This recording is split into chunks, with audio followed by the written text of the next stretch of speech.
नमस्कार मंडळी, स्वागत आहे आपलं आमच्या मिनी ब्लॉगमध्ये. दर रविवारप्रमाणे या रविवारीसुद्धा तृप्ती, मैत्रेय आणि मी तिघेही निघालो मॉर्निंग वॉकसाठी पंजाबराव कृषी विद्यापीठात.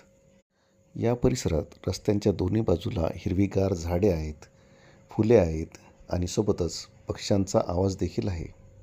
सकाळी सकाळी अशा वातावरणात चालण्याचा आनंद काही वेगळाच आहे.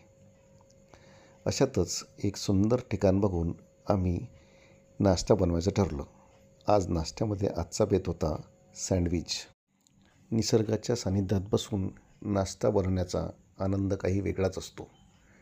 सर्व साहित्य आम्ही घरूनच घेऊन गेलो होतो, त्यामुळे नाश्ता बनवायला जास्त वेळ लागला नाही. सँडविच इतके यम्मी झाले होते की मैत्रेला ते फार आवडले आणि आम्हालासुद्धा. अशा प्रकारे एका सुंदर रविवारची सुंदर सकाळ फार आनंदात गेली. व्हिडिओ आवडला असल्यास लाईक करा, शेअर करा व सबस्क्राईब करा.